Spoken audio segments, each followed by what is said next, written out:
नमस्कार दोस्तों, मैं गोपाल भोसले ओटी टेक्नीशियन और आपका स्वागत है मेरे YouTube channel OT technician Gopal में। तो दोस्तों, आज हम एक बहुत ही इम्पोर्टेंट टॉपिक की शुरुआत करने जा रहे हैं। Methods of sterilisation of equipment, instrument and OT, जिसमें आपको कुछ नया सीखने को मिलेगा और जो भी आपके डाउट वाले कॉन्सेप्ट है उसमें हम स्टरलाइजेशन संबंधित सारे डाउट्स आज क्लियर करेंगे और बहुत ही इंटरेस्टिंग चैप्टर है ये। तो प्लीज आप इस वीडियो को पूरा देखें, लाइक करें, कमेंट करें और नए हैं तो प्लीज आप चैनल को सब्सक्राइब करें। और शुरुआत करते हैं हम स्टरलाइजेशन की, जो मेथड्स ऑफ स्टरलाइजेशन। तो गाइज, हमारा सर्जिकल सूचर मटेरियल का पूरा टॉपिक हो चुका है, जिसको हमने डिटेल में पढ़ा है। और ये हमारे ओटी में काम करने वाले नर्सिंग ऑफिसर, ओटी टेक्नीशियन और डॉक्टर्स के लिए बहुत ही इंपॉर्टेंट जानकारी थी। तो सूचर मटेरियल के हमारे जो 5 वीडियो बने हैं, 6 वीडियो है सॉरी, तो आप प्लीज उसको पढ़ें। और हम आगे चलते हैं ओटी टेक्नीशियन थ्योरी में जो हमारा है। तो मेन टॉपिक जो हमारा आया है chapter number 2, surgical sterilisation of equipment, instrument and OT. Sterilisation क्या होता है और स्टरलाइजेशन में हम ओटी को कैसे स्टरलाइज करते हैं, इंस्ट्रूमेंट को कैसे स्टरलाइज करते हैं। तो ये चीजें हम इसमें बहुत डिटेल में पढ़ेंगे। स्टरलाइजेशन से कौन कौन सी विधियां होती है, कौन से एजेंट होते हैं, रिएजेंट होते हैं, क्या क्या टर्मिनोलॉजी होती है। तो ये सब सारी चीजें बहुत ही इंपॉर्टेंट है और बिल्कुल आपको मजा आने वाला है गाइज। तो हम शुरू करेंगे। तो इसमें क्या है कि सबसे पहले स्टरलाइजेशन को समझने के लिए हमें कुछ टर्मिनोलॉजी है। अभी तो मैंने आरटी लिखी है लेकिन बहुत टर्मिनोलॉजी है। तो किसी भी हॉस्पिटल में या ओटी में काम करने वाले nursing officer, doctors, technical staff जो है, पैरामेडिकल स्टाफ, सबको ये टर्मिनोलॉजी हमें पता होना चाहिए। तो ये टर्मिनोलॉजी जब तक हम नहीं समझेंगे तब तक हमको स्टरलाइजेशन का मतलब भी समझ में नहीं आएगा कि स्टरलाइजेशन क्या होता है, डिसइंफेक्शन क्या होता है, टर्मिनल डिसइंफेक्शन क्या होता है, बायोबर्डन क्या है, सिंगल यूज आइटम क्या क्या होते हैं, लिमिटेड यूज आइटम क्या है, एंटीसेप्टिक किसको कहते हैं और स्टेरिलेंट क्या है। तो हम अभी ये 8 जो है पॉइंट, इसकी टर्मिनोलॉजी देख लेते हैं। इसके बाद में शुरू करेंगे स्टरलाइजेशन का, आपका sterilisation of equipment, instrument and OT. तो ये बहुत ही इंपॉर्टेंट चीज है। इसके बाद में तो some terminology used in a hospital and OR room, मतलब ऑपरेशन रूम। तो जो टर्मिनोलॉजी होती है स्टरलाइजेशन अभी हमने देखा। स्टरलाइजेशन क्या होता है कि ओटी के अंदर, ऑपरेशन रूम के अंदर जो भी इंस्ट्रूमेंट और इक्विपमेंट यूज होते हैं वो क्या इन्फेक्टेड होते हैं और उसमें पैथोजेनिक माइक्रो ऑर्गेनिज्म उपस्थित रहता है। तो उस पैथोजेनिक माइक्रो ऑर्गेनिज्म को और उसके स्पोर्स को नष्ट करने की विधि को हम स्टरलाइजेशन कहते हैं। और इस विधि के द्वारा पैथोजेनिक माइक्रो ऑर्गेनिज्म और जो उसका स्पोर्स होता है उसको पूरा फ्री कर लिया जाता है। इसके बाद ही हम इंस्ट्रूमेंट को यूज करते हैं। उस विधि को हम स्टरलाइजेशन कहते हैं। ठीक है गाइस, स्टरलाइजेशन हो गया। डिसइंफेक्शन किसको कहेंगे? डिसइंफेक्शन क्या है कि जो माइक्रो ऑर्गेनिज्म जो होता है उसको केमिकल या फिजिकल एजेंट के द्वारा, माइक्रो ऑर्गेनिज्म को केमिकल या फिजिकल एजेंट के द्वारा एक्सपोजर से नष्ट करने की विधि को हम डिसइंफेक्शन कहते हैं। क्या पढ़ेंगे इसको? डिसइंफेक्शन की क्या टर्मिनोलॉजी है, क्या होता है डिसइंफेक्शन? कि जो माइक्रो ऑर्गेनिज्म होता है, जो उसका स्पोर्स होता है, तो माइक्रो ऑर्गेनिज्म के स्पोर्स को केमिकल या फिजिकल एजेंट के द्वारा नष्ट करने की विधि को हम डिसइंफेक्शन कहते हैं। ठीक है साथियों, इससे क्या होता है, डिसइंफेक्शन के जो ग्रोविंग बैक्टीरिया है उसको मार दिया जाता है। ग्रोविंग बैक्टीरिया इसमें खत्म हो जाता है, उसकी ग्रोथ रुक जाती है, तो इन्फेक्शन नहीं बढ़ेगा। तो ये हो गया डिसइंफेक्शन। टर्मिनल डिसइंफेक्शन क्या है? टर्मिनल डिसइंफेक्शन किसको कहते हैं? तो क्या होता है कि रूटीन के जो हमारे ऑपरेशन होते हैं ओटी में पर डे, तो ओटी खत्म होने के बाद या फिर किसी मरीज की डेथ हो जाती है तो उसके बाद में जो माइक्रो ऑर्गेनिज्म होता है, जो लोड होता है इन्फेक्शन का, उस लोड को हम खत्म करने के लिए जो क्रिया होती है उसको हम पैथोजेनिक जो होता है उसको नष्ट करने की जो विधि होती है उसको टर्मिनल डिसइंफेक्शन कहते हैं।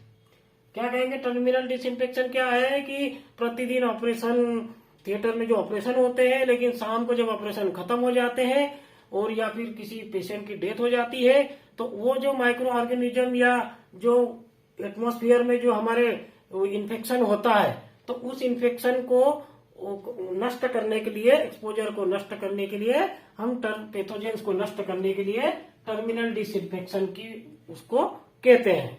तो ये हो गया टर्मिनल डिसइंफेक्शन, इसकी टर्मिनोलॉजी ये हो गई। इस समय अवधि में इक्विपमेंट और इंस्ट्रूमेंट पर जो माइक्रो ऑर्गेनिज्म का लोड होता है उसे हम बायोबर्डन कहते हैं, और इसको भी हम स्टरलाइजेशन की विधि द्वारा इसको नष्ट करते हैं। ठीक है साथियों, बायोबर्डन का क्या है कि एक निश्चित समय अवधि में इक्विपमेंट या इंस्ट्रूमेंट पर माइक्रो ऑर्गेनिज्म का जो लोड होता है उसको हम बायोबर्डन कहते हैं, और स्टरलाइजेशन की विधि के द्वारा इसको खत्म किया जाता है। फिर 5 नंबर पे आ गया सिंगल यूज आइटम। तो कुछ क्या क्या है सिंगल यूज आइटम, क्या होता है, जिसको हम डिस्पोजेबल भी कहते हैं। सिंगल यूज आइटम कुछ कंपनियों के द्वारा, जो निर्माताओं के द्वारा बनाया जाता है, तो वो क्या है, एक बार यूज करने के बाद उसको डिस्पोज करना पड़ते हैं। जैसे अपनी सिरिंज हो गई, तो एक बार सिरिंज को, निडिल को यूज करने के बाद हम डिस्पोज करते हैं। ऐसे ही सर्जिकल आइटम भी होते हैं कि एक बार यूज करने के बाद हमें उसको डिस्पोज करना पड़ता है, तो इसको हम सिंगल यूज आइटम कहते हैं। लिमिटेड यूज आइटम क्या है कि सिंगल की बजाय लिमिटेड यूज आइटम का यह है कि जो आइटम हमारा होता है उसको हम 5 या 4 बार या 2 बार या 6 बार हम उसको यूज करने के बाद उसकी क्षमता खत्म हो जाती है, तो इसको लिमिटेड यूज आइटम कहते हैं। मतलब एक लिमिट होती है उसकी कि भैया आप इसको 4 बार की, 5 बार की, 6 बार यूज करने के बाद फिर हम इसको डिस्पोज करना पड़ता है, उसकी जो शक्ति होती है वो खत्म हो जाती है काम करने की। तो ये हो गया लिमिटेड यूज आइटम। एंटीसेप्टिक किसको कहेंगे? एंटीसेप्टिक किसी कहेंगे कि स्किन या लिविंग टिश्यू पर जो माइक्रो ऑर्गेनिज्म उपस्थित रहता है, क्या एंटीसेप्टिक का क्या होगा कि स्किन या लिविंग टिश्यू पर जो माइक्रो ऑर्गेनिज्म उपस्थित रहता है उसको केमिकल द्वारा नष्ट करने की विधि को एंटीसेप्टिक कहते हैं। ये बहुत ही कॉमन शब्द है, हम आए दिन सुनते भी रहते हैं एंटीसेप्टिक एंटीसेप्टिक। तो क्या होता है एंटीसेप्टिक? स्किन या लिविंग टिश्यू पर जो माइक्रो ऑर्गेनिज्म का लोड होता है उसको केमिकल के द्वारा नष्ट किया जाता है, जिसको हम एंटीसेप्टिक कहते हैं। ठीक है साथियों, 8 नंबर पे आ गया स्टेरिलेंट। स्टेरिलेंट क्या है कि बैक्टीरिया के जो स्पोर्स होते हैं, ये बैक्टीरिया के स्पोर्स को मारने वाला जो रासायनिक पदार्थ होता है, स्टेरिलेंट बैक्टीरिया को मारने वाले रासायनिक पदार्थ को हम स्टेरिलेंट कहते हैं, या फिर इसको डिसइंफेक्टेड भी कहते हैं। क्या बोलेंगे स्टेरिलेंट को? कि बैक्टीरिया को मारने वाला रासायनिक पदार्थ जो कि डिसइंफेक्टेड होता है, बैक्टीरिया को मारने वाला रासायनिक पदार्थ जो कि डिसइंफेक्टेड होता है उसको हम स्टेरिलेंट कहते हैं। तो स्टेरिलेंट हम ओटीओ में देखते भी हैं, जो हम पोछा लगाते हैं और साइडेक्स बनाते हैं, तो ये चीजें स्टेरिलेंट में आती है, जिसमें बहुत सारे कॉम्बिनेशन होते हैं, वो भी हम पढ़ेंगे। तो स्टेरिलेंट कैसे बनता है, उसमें कौन कौन सी वो होते हैं, आगे इसका बहुत डिटेल में है और अब हम उसको देखेंगे। इसके बाद में हम आगे पढ़ेंगे मेथड्स ऑफ स्टरलाइजेशन। स्टरलाइजेशन की कौन कौन सी विधियां होती है, कौन कौन सी विधियों से स्टरलाइजेशन किया जाता है। तो क्या है कि कई वैज्ञानिकों ने या कई खोजकर्ताओं ने स्टरलाइजेशन की अलग अलग विधियां बताई थी, तो उनके जो मत है तो बहुत पुरानी बातें हैं वो, लेकिन हम स्टरलाइजेशन की मेथड के ऊपर चलते हैं। तो इसके बाद में हम देखते हैं मेथड्स ऑफ स्टरलाइजेशन, इसमें कौन कौन सी विधियां होती है। जैसे आपका मॉइस्चरिंग हो गया है ना, स्टीम स्टरलाइजेशन हो गया, हीट स्टरलाइजेशन हो गया, रेडिएशन से भी हम स्टरलाइज करते हैं। तो ये सारी चीजें हम डिटेल में पढ़ेंगे। दोस्तों अपना वो हो गया था, टर्मिनोलॉजी अपन ने देख ली थी अपन ने। तो हम आज देखते हैं अभी मेथड्स ऑफ स्टरलाइजेशन। जो स्टरलाइजेशन की विधियां हैं इसको कई भागों में बांटा गया है, तो हम उसको डिटेल में पढ़ेंगे बारी बारी से। तो मैं आपको पहले बता देता हूँ कि कौन कौन से भागों में स्टरलाइजेशन की मेथड को बांटा गया है। Sterilisation agent are divided into following types. जो स्टरलाइजेशन की मेथड्स है उसके जो एजेंट्स है उसको किन किन भागों में बांटा गया है। तो नंबर 1 पे है हीटिंग सिस्टम, ठीक है साथियों। नंबर 2 पे केमिकल्स मेथड है, और नंबर 3 पे है इरेडिएशन कोबाल्ट 16। ठीक है, जो स्टरलाइजेशन एजेंट है इसको 3 भागों में बांटा गया है, हीटिंग सिस्टम, केमिकल मेथड्स और इरेडिएशन कोबाल्ट 16। अब हीटिंग सिस्टम में अपना क्या आएगा हीटिंग सिस्टम जो है या फिजिकल मेथड भी कहते हैं इसको, हीटिंग सिस्टम को। तो हीटिंग सिस्टम यानी फिजिकल मेथड जो अपनी होती है वो 3 टाइप की होती है। जो स्टरलाइजेशन की जो हीटिंग सिस्टम होती है वो अपनी 3 टाइप की होती है। अब देख रहे हैं 3 टाइप में कौन कौन से, ड्राई हीट, नंबर 2 पे मॉइस्चर हीट और रेडिएशन। अब ड्राई हीट में क्या आएगा, hot air oven. Moisture heat में आएगा ऑटोक्लेव, जो हम आए दिन नाम सुनते हैं ऑटोक्लेव। और रेडिएशन में अल्ट्रावायलेट आ गया ना, ये आयोनाइजिंग रेडिएशन आ गई। तो ये जो चीजें हैं इसको हम सबको डिटेल में पढ़ना है। फिर इसके बाद में अपनी केमिकल मेथड्स है। केमिकल मेथड में क्या क्या आ गए, केमिकल मेथड 8 टाइप की होती है। 8 प्रकार से केमिकल मेथड्स होती है। क्या क्या होती है, फॉर्मेल्डिहाइड से भी करते हैं, एथिलीन ऑक्साइड हो गई, अल्कोहल हो गई, है ना, हाइड्रोक्लोराइड हो गई, phenyl derivative, chlorhexidine, iodine group और ग्लूटाल्डिहाइड। तो ऐसी ये 8 मेथड्स होती है केमिकल की, केमिकल मेथड्स में। बहुत ही इंपॉर्टेंट है ये, तो आपको देखिए, आप इसको पढ़िए। तो और फिर रेडिएशन में है कोबाल्ट 60। तो हम एक एक करके, बहुत बड़ा टॉपिक है। हाँ, तो हम क्या है अपना कि ये तीनों हीटिंग सिस्टम यानी फिजिकल मेथड भी कहते हैं इसको, केमिकल मेथड भी कहते हैं, और रेडिएशन कोबाल्ट 16। ठीक है साथियों, तो हम एक एक को हमें डिटेल में पढ़ना है, जब भी हमको पूरा समझ में आएगा। एग्जाम के हिसाब से भी, एमएसक्यू के हिसाब से भी, एमसीक्यू जो होते हैं, तो बहुत मजा आएगा। इंटरेस्टिंग है ये, लेकिन बहुत बड़ा चैप्टर भी है, इसलिए हमको एक एक चीजों को बहुत ही बारीकी से, बहुत ही ध्यान से समझना है। बहुत ही इंपॉर्टेंट है और मजा आने वाला है आपको गाइस। तो प्लीज आप वीडियो को देखें पूरा, और पहुंच कर करके आप लिख भी सकते हैं इसको, है ना। तो स्टरलाइजेशन की जो 3 विधियां होती है, heating system, chemical system, radiation. Heating system जो होती है वो 3 टाइप की होती है, ड्राई हीट। ड्राई हीट कहाँ से करेंगे, हॉट एयर ओवन, है ना। मॉइस्चर हीट में ऑटोक्लेव आ गया आपका, और रेडिएशन में आ गया यूज्ड यूआर, अल्ट्रावायलेट रेज के द्वारा होता है, और आयोनाइजिंग रेडिएशन। ठीक है, इसके बाद में जो आयोनाइजिंग रेडिएशन है, इंटरेक्टिव माइक्रो ऑर्गेनिज्म ऑफ इफेक्टली। ये जो रेडिएशन होती है ये माइक्रो ऑर्गेनिज्म को नष्ट कर देती है ना। इसका इफेक्टिव इतना होता है कि रेडिएशन से भी हम माइक्रो ऑर्गेनिज्म को नष्ट करते हैं। केमिकल मेथड्स में अपना आगे 8 टाइप की है। फॉर्मेल्डिहाइड से हम फ्यूमिगेशन करते हैं, है ना। एथिलीन ऑक्साइड ईटीओ में काम आता है। फिर ये हो गया alcohol, hydrochloride, phenyl derivative, chlorhexidine, iodine group और ग्लूटाल्डिहाइड। तो इन चीजों को हम बारी बारी से पढ़ेंगे। सबसे पहले हम पढ़ेंगे हीटिंग सिस्टम। तो स्टरलाइजेशन में, मेथड्स ऑफ स्टरलाइजेशन में जो हमारा पहला है हीटिंग सिस्टम। हीटिंग सिस्टम में क्या है, ड्राई हीट मतलब हॉट एयर ओवन। तो हम इसको आज देख लेते हैं, हॉट एयर ओवन क्या होता है, इसका प्रोसेस क्या होता है, इसको कैसे यूज किया जाता है, इसमें क्या क्या टेम्परेचर होते हैं, इसका टाइम पीरियड क्या होता है। तो हॉट एयर ओवन स्टरलाइजेशन जो होता है वो हम देख लेते हैं कि ये क्या होता है। किस प्रकार का जो स्टरलाइजेशन होता है, एक यंत्र के द्वारा, मैकेनिकल कन्वेंशन के द्वारा ये ऑटोक्लेव होता है। मैकेनिकल कन्वेंशन के द्वारा, ड्राई हीट के द्वारा ये ऑटोक्लेव होता है। इसमें एक हीटिंग सिस्टम लगा होता है। तो ये एक प्रकार का इलेक्ट्रिक हीटिंग डिवाइस होता है। ये क्या होता है कि एक इलेक्ट्रिक हीट डिवाइस रहता है जिसमें ग्लोबल भी फिट रहता है, मतलब पंखे भी लगे रहते हैं जिसमें ग्लोबल भी फिट रहता है। तो क्या बोलेंगे इसको, हॉट एयर ओवन को, किया है मैकेनिकली कन्वेंशन डिवाइस होता है जो ड्राई हीट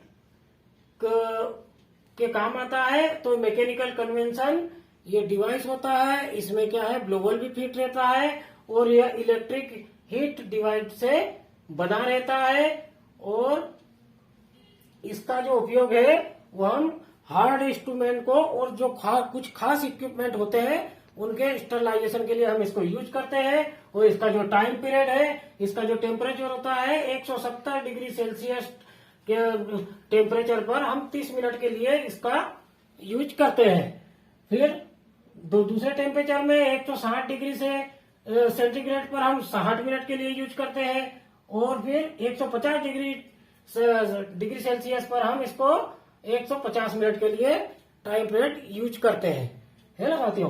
तो इसमें कौन कौन से इंस्ट्रूमेंट का हम यूज करते हैं, तो इसमें टेल्कम पाउडर है, सील्ड जार या जो ग्लास वेयर जो होते हैं उनको हम उसमें करते हैं, और खास करके लेबोरेटरी में, इंडस्ट्रियल एरिया में इसका ज्यादा यूज होता है ना। और हार्ड स्टेनलेस स्टील के जो हेवी इंस्ट्रूमेंट होते हैं, जो हमारे हेवी इक्विपमेंट होते हैं, हेवी इंस्ट्रूमेंट होते हैं, उन इंस्ट्रूमेंट को भी हम हॉट एयर ओवन में यूज करते हैं। तो हॉट एयर ओवन का देख लिया अपन ने, ये क्या होता है, एक इलेक्ट्रिक हीटेड डिवाइसेस होता है जिसमें ब्लोवर फिट होता है, और ये एक मैकेनिकल यंत्र के द्वारा मशीन होता है, मैकेनिकल यंत्र होता है ये, जिसके द्वारा ड्राई हीट किया जाता है।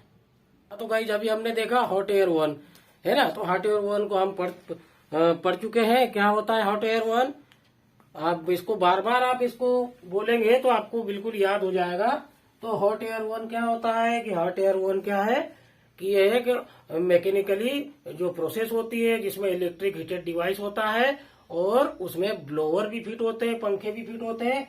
तो क्या है, एक इलेक्ट्रिक डिवाइस होता है जिसमें हीटिंग सिस्टम के द्वारा इंस्ट्रूमेंट और इक्विपमेंट को स्टेरलाइज किया जाता है। अधिकांश इसका जो उपयोग है बड़ी बड़ी लेबोरेटरीज या फिर इंडस्ट्रियल एरिया में होता है, और ओटी में भी होता है। जो स्पेशल इंस्ट्रूमेंट होते हैं, जो हेवी स्टेनलेस इंस्ट्रूमेंट होते हैं उसको, और कुछ स्पेशल इंस्ट्रूमेंट इसके लिए ऐसे होते हैं कि उनको सिर्फ हॉट एयर ओवन ही आप कर सकते हैं, जैसे जार हो गया, टेल्कम पाउडर हो गया, और भी ऐसे 3-4 जो है, तो उनको सेल टीन हो गए जो पैक वाले, तो उनको क्या है कि उनको हॉट एयर ओवन ही करते हैं, है ना गाइस।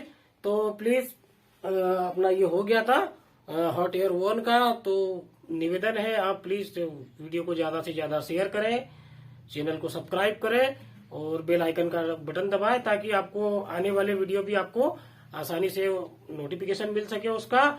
और शेयर करें, बिल्कुल आप पढ़ें। और जो डायग्राम है इसका, आप इसको स्क्रीन पे भी देख सकते हैं, हॉट एयर ओवन का डायग्राम, इसको बढ़िया से बनाएं, आप उसको समझें इसमें क्या क्या होता है ना।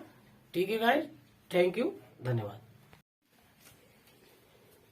हाँ तो गाइस फिर इसके बाद में हम देखेंगे ऑटोक्लेव को, और इसके बाद में हॉट एयर ओवन के डिसएडवांटेज भी होते हैं, किसके क्या क्या डिसएडवांटेज होते हैं। तो इसमें क्या है, एक तो समय ज्यादा लगता है, इसके डिसएडवांटेज आप बिल्कुल ध्यान से देख लीजिए। डिसएडवांटेज भी होते हैं कि इसके ऑटोक्लेव से कुछ नुकसान भी हमें होता है। तो क्या नुकसान होता है कि एक तो इसमें जो टेम्परेचर है वो बहुत हाई टेम्परेचर पे करना पड़ता है, मतलब 170 या मतलब 150 के आसपास ही आपको करना पड़ेगा। तो उसमें क्या लगेगा, टाइम भी ज्यादा लग रहा है हॉट एयर ओवन में, है ना। तो इसमें टेम्परेचर ज्यादा लगता है और समय भी बहुत ज्यादा लगता है। ये तो एक इसका नंबर 1 डिसएडवांटेज ये हो गया। दूसरा डिसएडवांटेज ये है कि इसमें कुछ इंस्ट्रूमेंट की डैमेज होने की भी संभावनाएं बनी रहती है। इसमें क्या रहता है कि इतने टेम्परेचर पर अपन करेंगे और इस टाइम के लिए करेंगे, तो इसमें कुछ इंस्ट्रूमेंट के क्रैक होने की, डैमेज होने की भी अधिकांश संभावनाएं बनी रहती है ना। तो ऐसे इसके डिसएडवांटेज भी हम देखेंगे। और फिर इसके बाद में जो इम्पोर्टेंट है हमारा ऑटोक्लेव की क्या क्या विधियां होती है, उसमें क्या क्या टेम्परेचर होते हैं, तो इन सारी चीजों को हम आने वाली वीडियो में देखेंगे। तो प्लीज गाइज, थैंक यू।